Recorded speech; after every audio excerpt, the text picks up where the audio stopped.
Hello everyone, I am Jahan. Dear friends, we are learning solid dosage form tablets.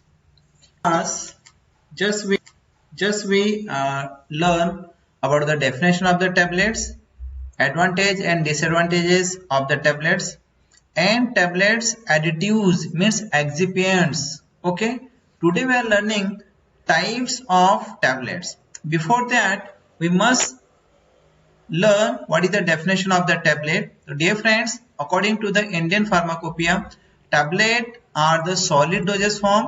It may be flat or biconvex disc shape.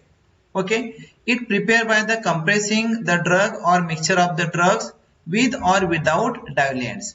Tablet जो है एक solid unit doses form है जो कि flat हो सकता है या फिर बायकॉन्वेक्स डिस्क होती है जिसको कंप्रेशन से मिलकर बनाया जाता है। इसको कंप्रेशन के मेथड से बनाते हैं एक सिंगल ड्रग को या फिर ड्रग के मिक्सचर्स को। इसके प्रिपरेशन में हम डाइल्यूएंट को यूज करते हैं या फिर डाइल्यूएंट को यूज नहीं भी कर सकते। ओके, अब हम देखते हैं कि जो कॉम्पिटिटिव एग्जाम्स में इससे रिलेटेड जो मेजर क्वेश्चन आता है तो उसमें ये पूछा जा सकता है कि टैबलेट्स इज द कौन सा डोजेस फॉर्म है, तो हमें बताना है tablets are the unit doses form. Okay, इसके साथ में हम देखते हैं कि मोस्ट पॉपुलर डोजेस फॉर्म कौन सा है, तो tablet is the most popular doses form which is intended orally, जिसको हम ओरली यूज करते हैं। आइडियली आज का हमारा जो लेक्चर है that is the types of tablet. Tablet के टाइप्स की हम आज स्टडी कर रहे हैं डियर फ्रेंड्स। तो देखते हैं टैबलेट के क्या क्या टाइप्स हैं। First one is the soluble tablet. Soluble tablet is become much popular for administering the antibiotics especially for the pediatric patients। ठीक है, पेडियाट्रिक पेशेंट में बच्चों में एंटीबायोटिक एडमिनिस्टर करने के कारण ये जो टैबलेट थी सॉल्युबल टैबलेट बहुत ज्यादा ये पॉपुलर हो चुकी है। ठीक है, आइडियली सॉल्युबल टैबलेट्स को जब प्रिपरेशन हम करते हैं तो इसमें जो डाइल्यूएंट यूज करते हैं वो करते हैं हम लैक्टोज एंड ग्लूकोज। तो याद रखिए डाइल्यूएंट सॉल्युबल टैबलेट में हम जनरली यूज करते हैं lactose and glucose. Okay, sweet nature का होता है जिससे कारण से बच्चे इजीली इस टैबलेट को खा लेते हैं। देन नेक्स्ट टाइप है टैबलेट का इफरवेसेंट टैबलेट। जैसे कि हमें पता है कि जो इफरवेसेंट टैबलेट होती है जिसमें कार्बन डाइऑक्साइड प्रोड्यूस होती है। ठीक है, जैसे हम ड्राई मिक्सचर को वाटर के कांटेक्ट में आते हैं तो वहां पर बनती है कार्बन डाइऑक्साइड। कार्बन डाइऑक्साइड बनने का जो कारण होता है टैबलेट के अंदर जो होता है फार्मूला होता है उसके अंदर गली होते हैं वो कार्बोनेट्स होते हैं या फिर bicarbonates like the sodium bicarbonate या फिर सोडियम कार्बोनेट हो सकते हैं। ठीक है, ये रिएक्शन करते हैं, सिट्रिक एसिड भी होता है इसके अंदर या फिर टार्ट्रिक एसिड होता है और जैसे ही वाटर के कांटेक्ट में आते हैं तो यहाँ से कार्बन डाइऑक्साइड इवॉल्व होती है। जैसे हम पाउडर खाते हैं इनू, ठीक है, तो उसमें से क्या होती है रिलीज होती है। तो जो इनू है आइडियली वो इफरवेसेंट पाउडर होता है। इसी टाइप से इफरवेसेंट टैबलेट्स भी होती है। नाउ नेक्स्ट टैबलेट है हमारे पास में लोजेंजेस टैबलेट्स। अभी जो लोजेंजेस टैबलेट होती है ये कॉम्पिटिटिव एग्जाम्स में इंपॉर्टेंट है क्योंकि इसका एक दूसरा नाम है ट्रोकेज। ठीक है, इसको ट्रोकेज के नाम से भी इसको जाना जाता है। ठीक है, ट्रोचेज। अब हम देखते हैं कि ये जो लोजेंजेस होते हैं इसको माउथ के अंदर हम एडमिनिस्टर करते हैं। ठीक है, जहां पर ये स्लो डिजोल्यूशन होता है और ड्रग को जिस करती है जिसके कारण से प्रोलॉन्ग मतलब लंबे समय तक हमें इफेक्ट मिलता है लगभग 30 मिनट्स तक। ठीक है, और माउथ के ओरल कैविटी के साथ में या फिर थ्रोट के साथ में ये ड्रग लॉन्ग टाइम तक कांटेक्ट में रहती है। अब हमें कॉम्पिटिटिव एग्जाम्स के लिए इसमें ये याद रखना है कि जो लोजेंजेस होते हैं जिसमें डिसेंटीग्रेंट की रिक्वायरमेंट नहीं होती है। ठीक है, there is no need of the disintegrants. अब इस ड्रग को हम जब एडमिनिस्टर करते हैं लोजेंजेस के थ्रू तो इसमें जो हम ड्रग यूज करते हैं लोकल एनेस्थेटिक्स, एंटीसेप्टिक्स, एस्ट्रिंजेंट्स या फिर एंटीटसिव्स होती है। जैसे हम देखते हैं विक्स जो एक लोजेंजेस का एग्जांपल है जो कि वर्क करता है एज एंटीटसिव्स। नेक्स्ट टाइप का वेजाइनल टैबलेट्स। वेजाइनल टैबलेट को भी हमें याद रखना है कि इसको इंसर्ट्स के नाम से भी जाना जाता है।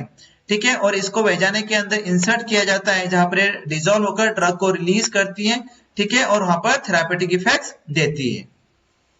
आगे हम देखते हैं कि जो वेजाइनल टैबलेट जो होती है उसको जब वेजाइना में इंसर्ट की जाती है तो एक इंस्ट्रूमेंट्स होता है जो कि प्लास्टिक का ट्यूब होता है जिसको इंसर्टर की हेल्प से इसको एडमिनिस्टर किया जाता है विद अ प्लंजर। ओके, जिसमें टैबलेट को रखकर उसको इंसर्ट कर दिया जाता है। ठीक है, वेजाइनल टैबलेट को जो कॉमनली इसका जो यूज होता है for the treatment of the trichomonas vaginitis में इसको हम यूज करते हैं। ठीक है, अब हम देखते हैं नेक्स्ट टैबलेट है chewable tablets. Dear friend, chewable tablets smooth होती है और रैपिड डिसइंटीग्रेशन होता है इसका, ठीक है। ये इसको इसको जो बनाया जाता है तो सक करने के लिए या फिर इसको च्यू किया जाता है, मतलब चबाया जाता है स्वालो करने से पहले, मतलब निगलने से पहले, तो इसको बोला जाता है च्यूएबल टेबलेट्स। इसके अंदर जो होता है तो मैनेटॉल मोस्ट कॉमनली यूज किया जाता है च्यूएबल टेबलेट्स में, ठीक है। और हम ये देखते हैं कि इसके अंदर डिसइंटीग्रेंट की रिक्वायरमेंट्स होती है, ओके। जैसे हमने ये देखा था कि जो भी हमारे पास में लोजेंजेस होते हैं उसमें डिसइंटीग्रेंट की रिक्वायरमेंट नहीं होती है, लेकिन च्यूएबल टेबलेट्स में डिसइंटीग्रेंट्स की रिक्वायरमेंट्स होती है। ये याद रखिएगा क्योंकि कॉम्पिटिटिव एग्जाम से पूछा जा सकता है, ठीक है। च्यूएबल टेबलेट जो कॉमनली यूज की जाती है तो for the preparation of multivitamins की प्रिपरेशन में, एंटासिड की प्रिपरेशन में, जैसे हम देखते हैं जेलुसिल एमपीएस टेबलेट एंटासिड है जो कि एक च्यूएबल टेबलेट्स है, और एंटीबायोटिक्स के प्रिपरेशन में भी हम च्यूएबल टेबलेट्स को बनाते हैं, ओके।